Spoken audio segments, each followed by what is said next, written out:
YouTube, welcome back. So in this video, we'll talk about a narcissist. What is a narc?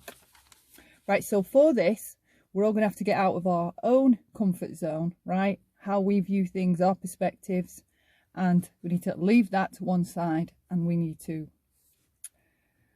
kind of step away from what we know to be normal and healthy to understand this personality disorder, okay, and have some consciousness of how and why they operate the way they do.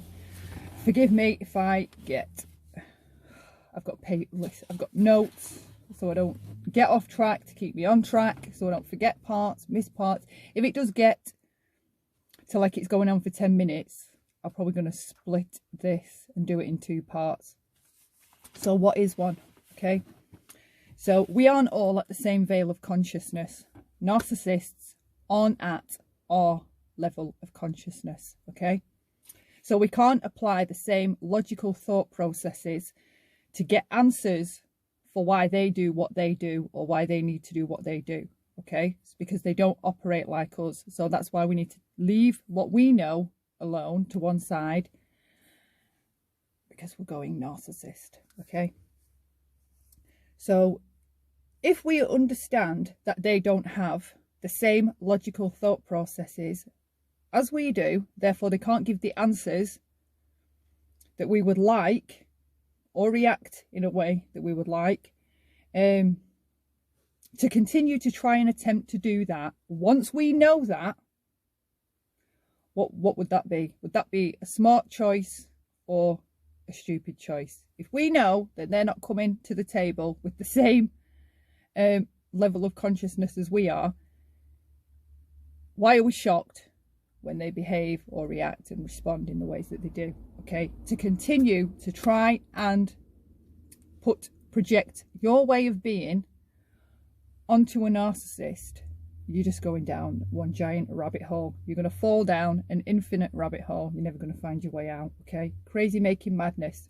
Okay, so asking why they do this and why they won't stop that and why do they keep repeat, why have they gone and done that again?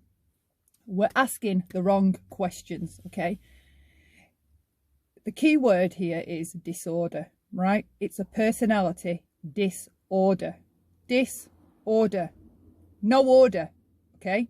So again, we're away from our own perspective and how we view things, and we're looking at how the narcissist views and see things, okay? They see them through their disorder. People with a disorder act disordered. Narcissists cannot generate their own energy. They can't do it. They're incapable of doing it. They're literally like an empty vacuum with no sense of self, which is why they need energy from other people, okay? And it's why they're pro-social. Like an antisocial personality disordered person or a psychopath, okay, they're less social. Narcissists you will find absolutely everywhere. Everywhere. Wherever people are, charities, humanitarian work, especially group therapy sessions. What else could there be? Communities, victim communities or survivor communities. They're just like a beacon for a narcissist. They're all over that. Dating sites, whatever, they're all over because they need filling up with energy. So if you imagine sitting without possessing what you do inside, you would be empty. You're empty. There's nothing. There is no sense of self to be able to ground themselves. They don't have that. They can't ground themselves. They're emotionally dysregulated. They emotionally regulate by coaxing reactions out of us, okay? They rely on external means to provide them energy. They cannot generate their own. So we've stepped out of our understanding. These people cannot be reasoned with. They don't want to understand. They don't want to be reasonable, and they don't want to grasp what you're saying, okay?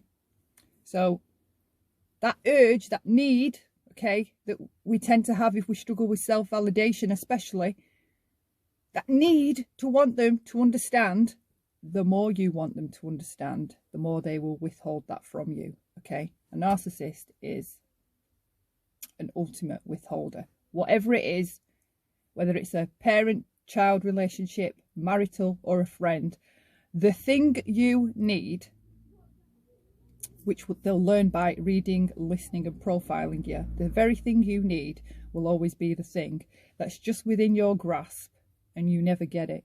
So they'll always give you, they'll always like project some kind of, they're just that far away from fixing whatever this crazy issue is, right? Our understanding has to change if we want to understand them, okay? If we want to understand their limitations and their perceptions, ours has to change. Once we discover that there's a person with no empathy, right, we know that they can't balance emotions. They can't bounce emotions back to us. They enjoy pushing us around, especially psychologically. They will suck the energy from a room, right? So if we know that narcissism is about dominance, okay? So the worst thing we can do is put ourselves in a position where we are trying to prove a point to a narcissist. We're trying to justify ourselves, okay?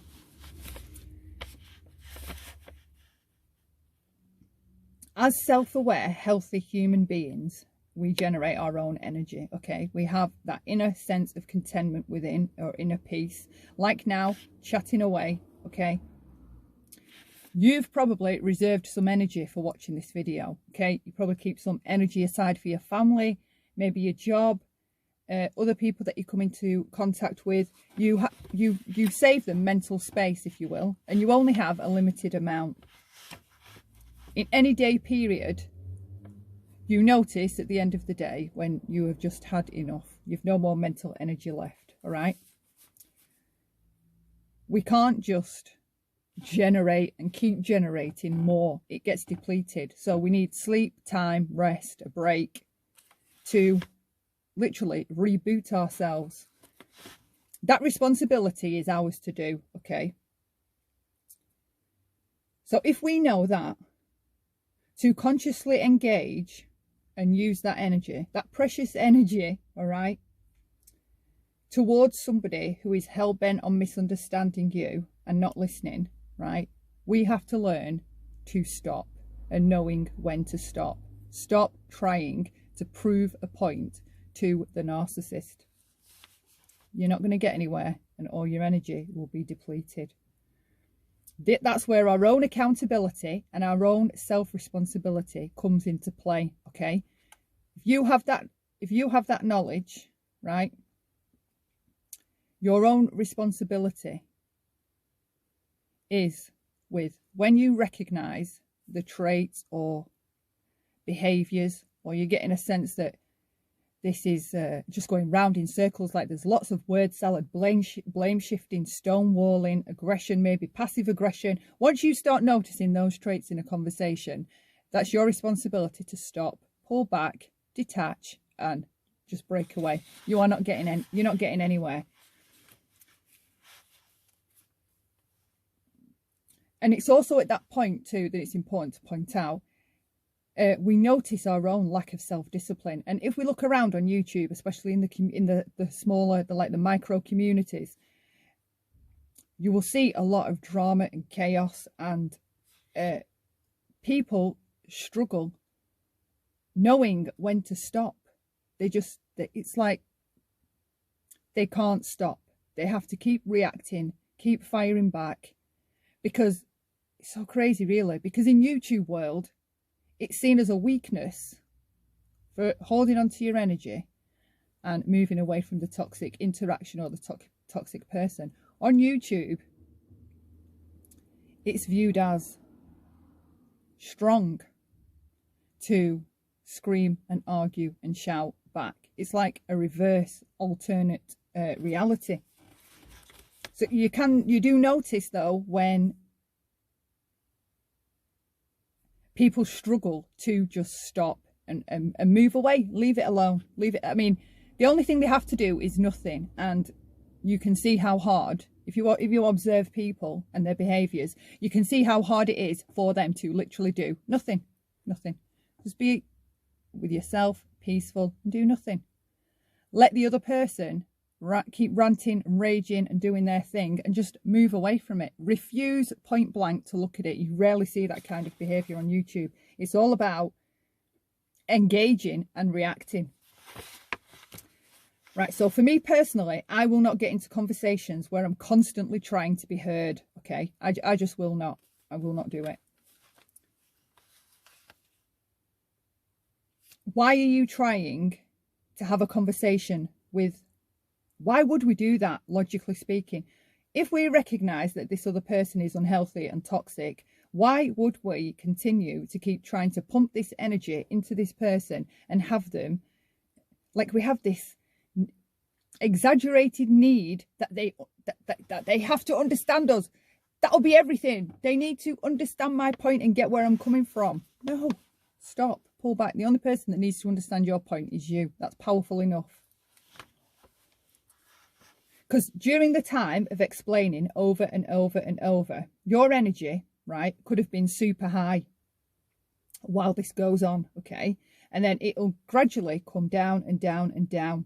Healthy conversations are about mutual comprehending, not just hearing somebody, all right?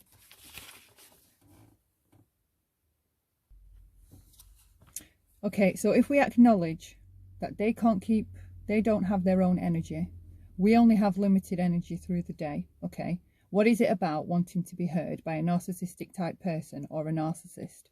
There's a need somewhere in there that needs working on. And typically it is a self-validation issue. None of us should place that need into another person, okay? That's where the problem starts. This is the beginning of where the problem starts in how a narcissist finds their prey, all right? By these things I'm outlining here. That need for other people to hear you. They spot that. They know when they come to you, they're going to get what they want, pretty much. Real validation comes from within. That's healthy, okay? A narcissist will rely on you not knowing yourself, all right? That's how they creep in. Any codependency issues, they will spot from the off, okay? They're the types of people they seek out. They make perfect prey. They are inept at scanning, reading, and profiling. Okay, all the things that you give away. All the time, early on, they're conducting tiny tests. In our community, we call them shit tests, okay? So they will probably, right, make a joke that's homophobic, right? And if you get annoyed at that and say, you know, that's not right, that's how they recognize or determine how strong your boundaries are. Because if they tell the homophobic joke, for example, and you say, you know, that's not all right, but you go on to carry on conversating with them, chatting with them like nothing ever happened. In the other video where I told you, where we spoke about boundary mistakes and how I would keep raising an issue about an issue, but I wouldn't do anything about it. I would still stay, even if the issue happened 20 times, 40 times, whatever, okay? That shit test, that joke that's a bit off, okay? When you show offence to it, they're like, oh, you know, you don't need to be so touchy. It was just a joke, blah, blah, blah. Usually, the person that was offended is quick to either like kind of forgive and move on and carry on being sort of friendly with the person, all right?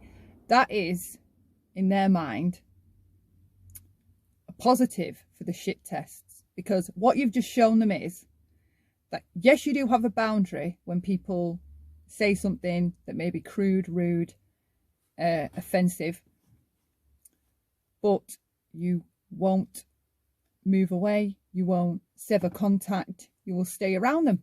You'll be forgiving and allow it to go on. And they perform these shit tests early on throughout the relationship, whether you're friends, marital, even a work colleague or an acquaintance. These shit tests are how they're part of how they profile your weak spots. All right. Every time you try to attempt to get a narcissist to convince them of your point, right? All you're doing is you're literally just letting them plug themselves into you and zapping and taking all your energy. Okay. A narcissist's core is full of toxic shame. Okay. So anything that may hit the wrong way, real or imagined, even slight, even if you never meant it that way, it will be thrown by the wayside. They are hypersensitive to insult or criticism, embarrassment, humiliation, but they adapt. All right. They adapt to being able to counter what you're maybe projecting onto them. Okay.